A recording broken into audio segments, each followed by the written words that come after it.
না আলাদা? বলো তোমার নবী আমার নবী। এই জবান খুলো।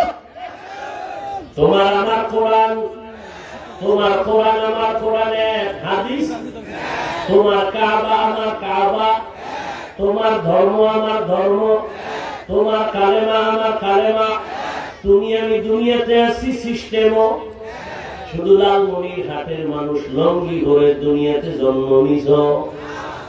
সবার সিস্টেমে বিদায় বেলা কাফনের সংখ্যা হবে 3টা, তাও এক, কালার হবে আলাদা। বক্তা হিসাবে একটা সম্মানে কেউ কাফন বাড়াইয়াও দিবে না। রিক্সা ড্রাইভার হইয়া গরিব অবস্থায় মরলে একটা কাফন কেউ কমাইয়াও দিবে না। গরিবের যেমন 3টা কাফন, কোটিপতি বাবারও ওই 3টা কাফন। কালার কারো আলাদা হবে না। সবার কাফনের কালার কি? জোরে খাও। কাফনের উপরে লেখা থাকবে কোটিপতির লাশ, বক্তা সাহেবের লাশ। কে আলেম, কে মূর্খ, কে ধনী, কে গরিব, কে ইমাম, কে মুসল্লি, কে পীর, কে মুরিদ, কে এমপি, কে মন্ত্রী, কে রাজা, কে প্রজা। যতই ভাব দেখায় আমি আজ বড় বক্তা, তুমি ভাব দেখাও বড় টাকাওয়ালা, ক্ষমতাওয়ালা। যতই ভাব দেখাই না কেন, যেদিন সাদা কাপড়ে ঢুকবি ওই দিন সব বাহাদুরি শেষ হয়ে যাবে। जिंदगी में बंदगी तू कर नहीं, जिंदगी में बंदगी तू कर नहीं, जिंदगी बे बंदगी शर्मिंदा है, जिंदगी बे बंदगी शर्मिंदा है। दुनिया में हो दुनिया का तलबगार न हो, बाजार से गुजर हो खरीदार न हो। ये दुनिया एक मिसल कागज फूल है, ये दुनिया एक मिसल कागज फूल है। जिंदगी में बंदगी तू कर नहीं,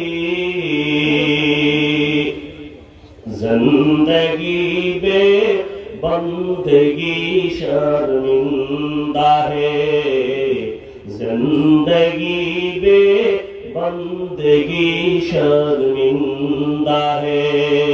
जिंदगी में बंदगी कुन बंदगी, बंदगी बे जिंदगी शर्मिंदगी। কার জ্যৈষ্ঠ মাস, কার সর্বনাশ। কেউ বয়া বয়া সমালোচনা করে, এত দেরিতে এলো কা। কেউ আবার হিসাব করবে কয় মিনিট হইল, আর কেউ কান্না করে বিদায় নিবে, ও আল্লাহ আমি তোমারে পাইলাম নি, গুনাহ মাফ হইল নি। কারো জ্যৈষ্ঠ মাস, কারো সর্বনাশ। কপাল। আমি হাফিজুর রহমান কেন? তোর কপাল যদি আল্লাহ গজব দিয়া দেয় তো মুহাম্মদের বয়ানেও কালেমা পড়ে না। নবীজির চেহারা দেখলে জাহান্নাম হারাম, সেই নবীকে 13 বছর দেখছে, বয়ান শুনছে, কালেমা পড়ে না। এমন পৃথিবীর নিকৃষ্ট বেঈমানের নাম জানেন? কে? আবু জাহাল। এর নাম কপাল। আর অন্যদিকে 27 বছরের যুবক তরবারি নিয়ে দৌড়ায় আমার নবীরে জবাই করবে। নবীর চেহারাটা দেখা তরবারি ফালায় কয়, নবী আমার কল্লা কেটে দেন, তবে আগে কালেমা রশি গলায় লাগায় দেয়। এর নাম কি? কপাল। কপাল। 13 বছর নবীর বয়ান শুনিয়া কালেমা পড়েন আবু জাহাল। আর 27 বছরের যুবক আমার নবীরে জবাই করতে গিয়া কালেমাওয়ালা হইয়া তরবারি নিয়ে দাঁড়ায় গেছে। ডাক দিয়া কয়, বেঈমানের দল, মুহাম্মদের বিরুদ্ধে একটা কথা যদি বলতে চাও, মুহাম্মদের প্রয়োজন নাই, আমি ওমরের তরবারি যথেষ্ট। এরে আল্লাহর বান্দা, পুলিশে ধইরা আসামি থানায় নিয়ে এমন বেতের বাড়ি দিছে, কোনো কান্না নাই। আর একজন আল্লাহওয়ালা কোরআনের বয়ান করে ময়দানে যুবকেরা কান্না করে। একটু চিন্তা কর, পুলিশে বিটায় কাঁদে না, ওয়াজের প্যান্ডেলে কাঁদে কেন? করে কে মারলো? আল্লাহ কুত্তা শুয়ারে আকল জ্ঞান বুদ্ধি দেয় নাই ভালো মন্দ যাচাই করার, আল্লাহ মানুষকে দিয়েছেন। ওই একটা কুকুর মালিকের সব ধিক্কার শুই না, মালিকের ভুলে না, মালিকের গোলামি করে। আর তুমি আমার আল্লাহ দেওয়া সব খাইছো, আল্লাহ দেওয়া জমিয়ে আছো, আল্লাহ দেওয়া বাতাস ভোগ করতেছো।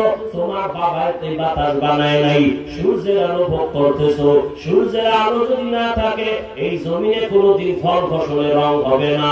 আর চাঁদের আলো যদি না থাকে জীবনে ফল আর ফসলে কোনোদিন স্বাদ আসবে না। ফলের মধ্যে কালার দেয় সূর্যের আলো, আর ফলের মধ্যে স্বাদ বাড়ায় চাঁদের আলো। কাদের কুদরত দারি বরকামাল, আনতা রব্বি আনতা হাসবি যুল জালাল, তুহি কাদের জলিলুল্লাহ জাহাদার, বহর হালে তুহি মেরা নিগাহদার। তোমার আল্লাহ আমার আল্লাহ এক, নবী এক, কোরআন এক, কাবা এক, ধর্ম এক, কালেমা এক, দুনিয়াতে আছি তাও এক, কাপড়ের সংখ্যা হবে 3টা তাও এক, কালারও সবার এক, কবরের সাইজ একটু আলাদা। এই এলাকার মানুষের কবর এক আর বড়, কবরের সাইজও এক, কবরে প্রশ্ন করা হবে 3টা তাও এক। আমাকে যেই প্রশ্ন তোমাকেও সেই প্রশ্ন, ইমামকে যে প্রশ্ন মুসল্লিরও একই প্রশ্ন, মুমিনের যে প্রশ্ন বেঈমানের একই প্রশ্ন। প্রশ্ন হবে 3টা। রবের পরিচয় দাও, ধর্মের পরিচয় দাও, রাহমাতুল লিল আলামিনের পরিচয় দাও। রহমতের নবী বলেন এই 3টা প্রশ্নের জবাব যে দিবে তার কবর হবে রাউযাতুম মির রিয়াজিল জান্নাহ। আর যারা জবাব দিতে পারবে না তাদের কবর হবে উখরাতুম মিন হুবারিন নার। কে পারবে কে পারবে না? হুজুরেরা পারবে। কথা বললেন গ্যারান্টি আছে? ওরে হুজুরেরা পারার গ্যারান্টি যদি থাকতো, জান্নাতের টিকিট হাতে পাইছে 10 জন সাহাবা, পাইয়াও এত সুন্দর তাদের আমল, ইখলাস, তাকওয়া, নামাজ, রোজা, এরপরও জান্নাতের টিকিট হাতে রেডি 10 জন সাহাবা। জীবনভর নামাজে দাঁড়ায় কাঁদতেছেন, আল্লাহ আদালতে কেমনে দাঁড়ায় হিসাব দিব। তাদের তুলনায় তো তোমার আমার নামাজ নাই, রোজা নাই, তেলাওয়াত নাই, ঈমানও দুর্বল, শিরক ওয়ালা ঈমান, আমলের তো খবর নাই। এরপর যদি আবার সাফাবাজি করো, আমল না করলে দিল পরিষ্কার, তোমার মতো নিমক হারাম ধোঁকাবাজার কে হবে? তোমার তো গলায় রশি লাগাইয়া সারা জিন্দেগি কান্না দরকার। আবু বকর যদি জান্নাতের টিকিট পায় কান্না করেন আল্লাহর আযাবের ভয়, তোমার তো আমার তো গলায় রশি লাগাইয়া কান্না দরকার। কিন্তু কপাল বড় খারাপ, নিজেও কাঁদো না, কেউ যদি কান্না করে তাও পছন্দ করো না। তোমার কপাল কি শুধু খারাপ? কিছু কিছু নিয়ম খারাপ, নিজেও কান্না করে না, অন্য কাঁদে জাহান্নামের ভয়ে তাও সহ্য করতে পারে না। নিজেও নামাজ পড়ে না, অন্য নামাজ পড়ে তাও পছন্দ করে না। নিজেও দাড়ি রাখে না, অন্য দাড়ি রাখে তাও পছন্দ করে না। নিজেও জিকির করে না, অন্য জিকির করে আল্লাহ তাও সহ্য করতে পারে না। এইরকম কপাল করা নিয়ম খারাপ আছে না? এর একমাত্র কারণ হলো আল্লাহ আযাবের ভয় তোমার আমার অন্তরে নাই। আর আল্লাহ কসম, ততদিন পর্যন্ত বয়ানি শুনবা কিন্তু কাজে লাগবে না, যতদিন পর্যন্ত আল্লাহর ভয় অন্তরে আসবে না। আর এটাও লিখে রাখো, আল্লাহর ভয় তাকওয়া ততদিন পর্যন্ত তোমার অন্তরে আসবে না যতদিন পর্যন্ত আল্লাহর প্রিয় বান্দাদের নেক নজর নিবা না। কোন মাস্তানি চলবে না। ভালো আল্লাহর বান্দা ওলিয়ে কামেল এদের নেক নজর নিবা তো কলবে তাকওয়া আসবে। একটা প্রমাণ আমি নগদ দেই।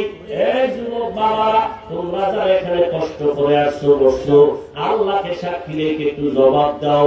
উলামায়ে কেরামের বয়ান শুইনা আল্লাহকে সাক্ষী রেখে সত্য কথাটাই বলিও। বলো, তোমার এই 1 ঘন্টা 1.5 ঘন্টার বয়ানে তোমার অন্তরে একটা ধাক্কা লাগছে? লাগছে? 1 ঘন্টার বয়ান উলামায়ে কেরামের সামনে বসিয়া 1 ঘন্টা সময় দিয়া বয়ান শুনে যদি তোর কলবে ধাক্কা লাগে, তাহলে যদি মাস বছরকে বছর উলামায়ে কেরামের সাথে চলো, ধাক্কা লাগতে লাগতে লাগতে লাগতে গুনাহ সাইরা নেক দইরা মনে হয় তুমি জান্নাতের ছবি দেখে কবরে যাইবা।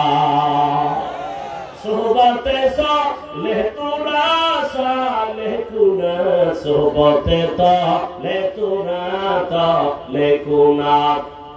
ও আল্লাহর বান্দারা, সৎসঙ্গে সর্ববাস, অসৎসঙ্গে সর্বনাশ। আল্লাহ বলেন আমাকে ভয় কর। ভয়ের নাম তাকওয়া। এখানে সবাইকে যদি জিজ্ঞাসা করি আপনারা কারা কারা আল্লাহকে ভয় করেন, সবাই হাত উঠায় বলবে আমরা ভয় করি। নামাজ পড়ে না কয় ভয় করি, দাড়ি নেই বলে ভয় করি, গাঁজা খায় মদের বোতল নিয়ে দৌড়ায় সেও বলে আল্লাহরে ভয় করি। আমরা নামাজিরাও বলি আল্লাহকে ভয় করি, পর্দা করিও বলি ভয় করি। 2 দলের ভয় কি সমান? না। আল্লাহ কয় না, আসলে ভয়ের হাকিকতই বুঝো না রে গোলাম। সন্তান মা বাবারে ভয় করে, প্রমাণ মা বাবার সামনে সন্তান অন্যায় করে না। শিক্ষকের ছাত্র ভয় করে, প্রমাণ হলো শিক্ষকের সামনে অন্যায় করে না। ঠিক যেই মানুষটা আল্লাহর আযাবকে ভয় করবে, ওই বান্দা জীবনেও গুনাহ করবে না। আল্লাহর ভয় দ্বিতীয় আল্লাহ একটা শর্ত লাগাইছে, মরবি তো মুসলমান না হয়ে মরণ বরণ করবি না। ওয়ালা তামুতুন্না ইল্লা ওয়া আনতুম মুসলিমুন।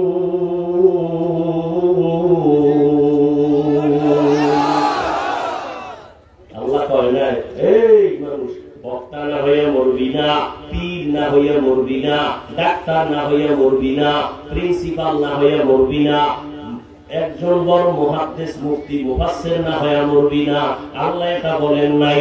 টাকাওয়ালা না হয়ে মরবি না, আল্লাহ বলেন নাই। আল্লাহ বলে মুসলমান না হয়ে মরবি না। কথাটা মুমিনকে বলেছেন। এইজন্য আল্লাহ উলামায়ে কেরাম কয় পীর হওয়া সহজ, বক্তা হওয়া সহজ, শাইখুল হাদিস হওয়া সহজ, মুহতামিম প্রিন্সিপাল হওয়া সহজ, মুসলমান হওয়া বড় কঠিন।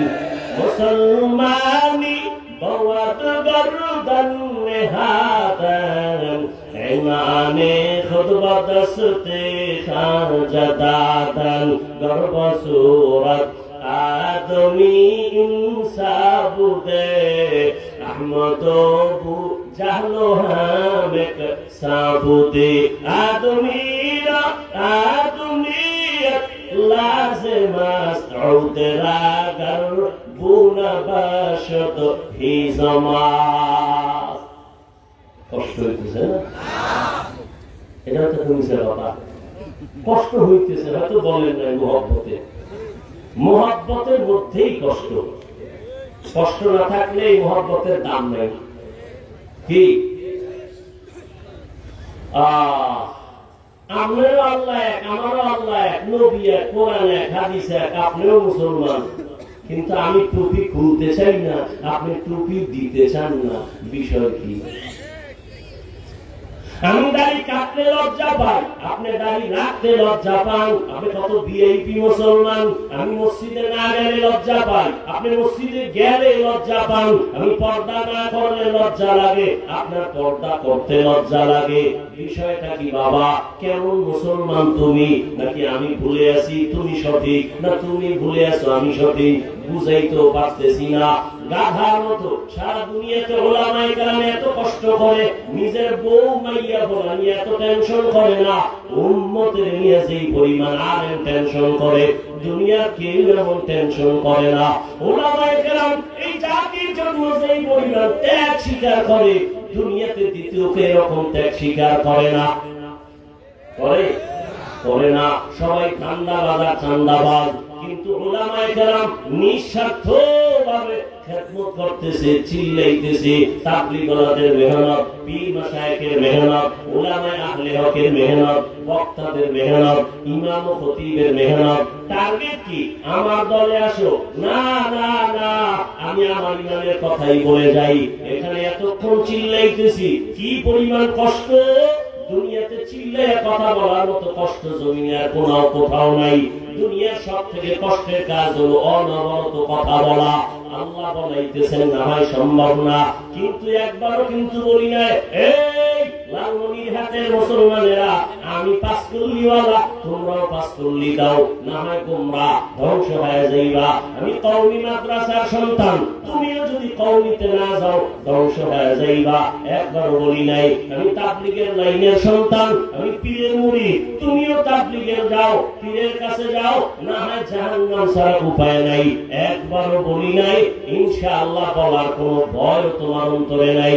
বরং আমি তোমার শুধু একটা পরামর্শ দিয়ে যাব, তুমি স্কুলে পড়ো, কলেজে পড়ো, ওখানে থাইকা জান্নাতের পথটা ওপেন করো। তুমি চাকরি করো বাবা, ওখানে থাইকা জান্নাতের পথটা ওপেন করো। তুমি ব্যবসা করো, ওখানে থাইকাই জান্নাতের পথ ওপেন করো।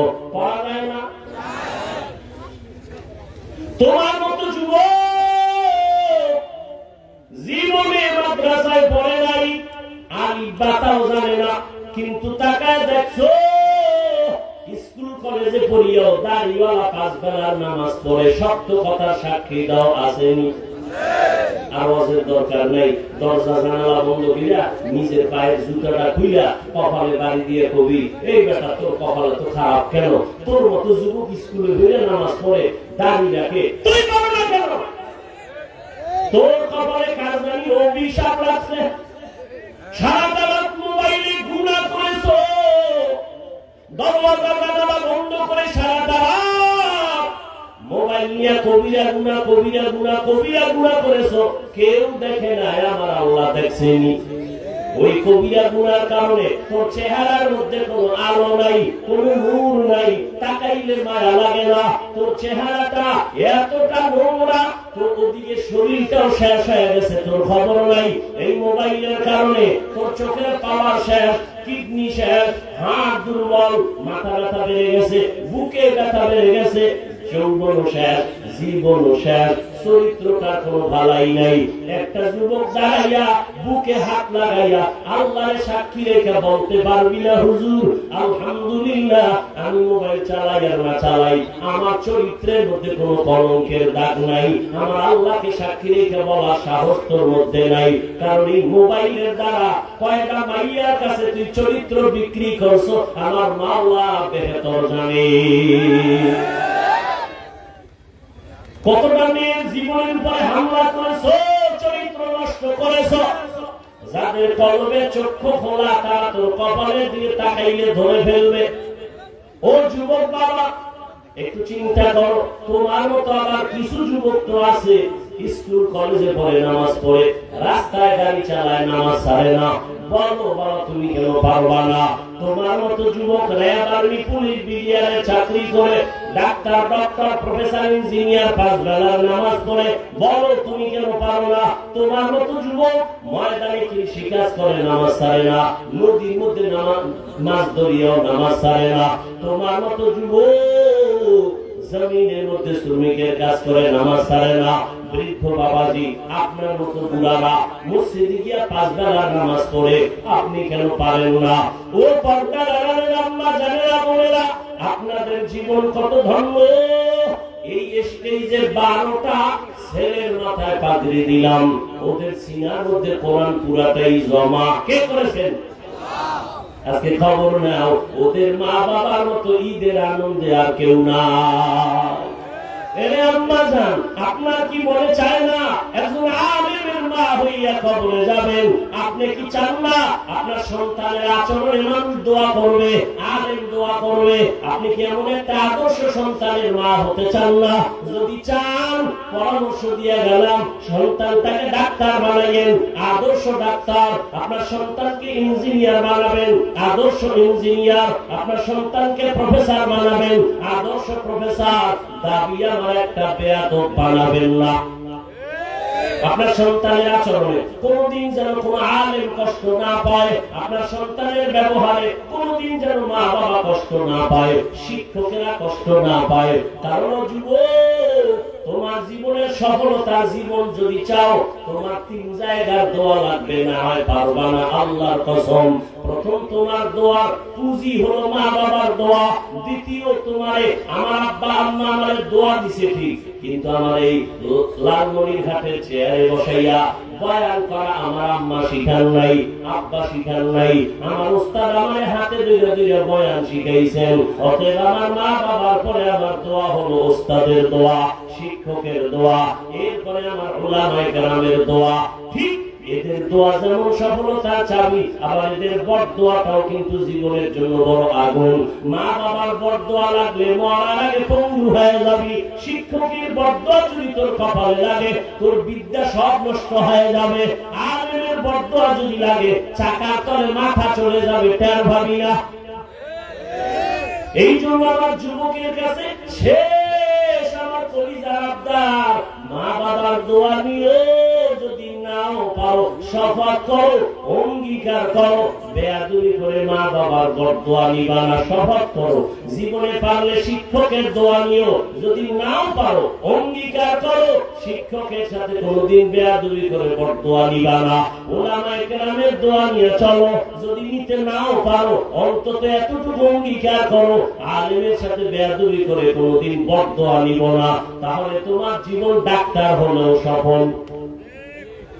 আর যদি বদদোয়া নিয়ে বেয়াদবি করে আগাও, ডাক্তার হবে ঠিক, কিন্তু তাসলিমার মতো জুতা খায়া পালাবি, ওই ডাক্তার হয়ে লাভ আছে? এই বেটা, 10 তলা বিল্ডিং এর মাস্টারি করো, লাভ কি যদি বিল্ডিং ধুইয়া পালানো হয়? ঠিক। সুইস ব্যাংকে টাকা রেখে লাভ কি যদি তোর 14 গোষ্ঠী খাইতে না পারো? ওই মাস্টারির লাভ আছে। পুষ্কুনির মধ্যে মাছ আছে, 50 লক্ষ টাকার মাছ। সব মাছ যদি মরে যায়, এরপরে যদি তুমি 50 লাখ টাকার মাছের বাহাদুরি করে লাভ কি? সব মরা। অতএব বাবা, টিনের ঘরে থাইকাও তুমি বাহাদুর, খেরের ঘরে থাকো তুমি বাহাদুর, যদি তোমার চরিত্র সুন্দর থাকে। মা বাবাও দোয়া করবে, আলেম দোয়া করবে, মুরব্বীরাও দোয়া করবে, শিক্ষক দোয়া করবে। ও আমার কলিজার যুবক বাবারা, ও পর্দার আড়ালের আম্মা জানেরা, আপনার মতো কত মা 5 বেলার নামাজ পড়ে, পর্দা করে, স্বামীর মাল হেফাজত করে, সন্তানকে আদর্শওয়ালা বানানোর মেহনত করে। আপনি কেন পারবেন না? আল্লাহর কাছে তওবা করেন। মুসলমান হইয়া কবরে যেতে হবে। মুসলমান হওয়া বলছিলাম কঠিন কেন? মুসলমান কেমনে হয়? আমরা এখানে যারা সবাই তো মুসলমান। আল্লাহ কেন বললেন মুসলমান হইয়া মরো? এই মুসলমান কোন মুসলমান? তোমার মুসলমান তো নামে আছে, কাজে নাই। দাবি করি মুসলমান, নামাজ নাই। দাবি করি মুসলমান, পর্দা নাই, হালাল হারামের ভেদাভেদ নাই। আল্লাহ কয় এমন মুসলমান হও যে তোমার জীবনে কোনো গুনাহ না থাকে। কইরা তো ফালাইছি, গুনাহ যদি কইরা ফালাও, এখান থেকে পবিত্র হওয়ার একটা মেডিসিন আছে, তওবা। সামনে যেন কোনো গুনাহ না হয়, ওখান থেকে বাঁচার জন্য আর একটা মেডিসিন আছে, গ্রহণ করো। সামনের জীবনে গুনাহ থেকে বাঁচার মেডিসিনের নাম তাকওয়া, পেছনের গুনাহ থেকে বাঁচার মেডিসিনের নাম কি?